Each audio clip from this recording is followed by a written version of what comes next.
Iran's outgoing president, Mohammad Khatami, met today with his ultra-conservative successor, President-elect Mahmoud Ahmadinejad.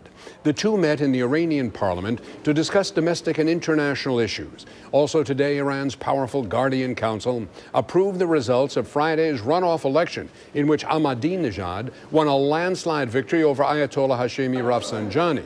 Ahmadinejad calls his victory a new Islamic revolution. Meanwhile, Ahmadinejad is vowing to return Iran to the principles of the 1979 Islamic Revolution. In tonight's report, Inside Iran, Frank Buckley looks at the college students who drove that revolution and those supporting the revolution to reform the country today. Frank? Well, Hal, as you know, university students and young people in general make up an important political grouping in Iran. Half of the nation's population is under the age of 25, and as they've demonstrated time and again, they are a force to be reckoned with. In the late 70s, students drove the revolution in the streets, and they took the hostages at the American embassy in Tehran. But some 20 years later, Iranian university students were demonstrating for something else. Freedom. Freedom of speech and press, freedom from restrictive dress codes, the freedom to hold hands in public. Freedoms that some young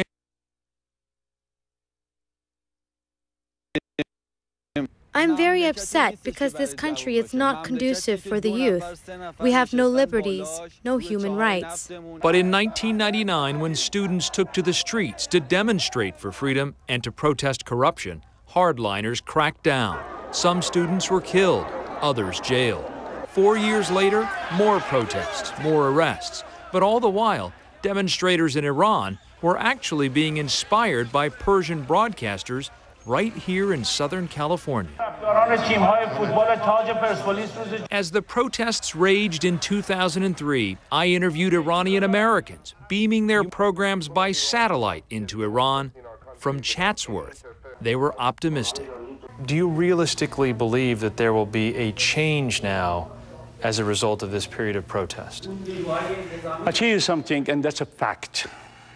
Clergy people, cleric government in Iran, they won't see the sun, the dome of 2004. But reform efforts were frustrated, the student leadership fragmented. In Tehran last week, university professor Hamidas Bavan told us that crackdowns and slow pace of reform had a demoralizing effect. A consequential result of that was a kind of indifference, hopelessness, which now is ranking high in the hearts and minds of the Iranian, particularly the young Iranians. But also when we were in Iran, believers in the reform movement, like former student leader Naeem Karimi said, the struggle will continue.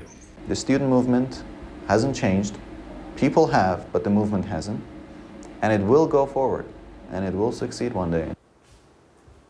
Just how the new president of Iran deals with the student population and their calls for reform remains to be seen. Already, hardliners are calling for a rollback of the social freedoms won by young people in recent years. The president has yet to answer.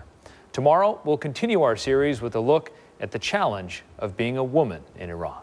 Back to you.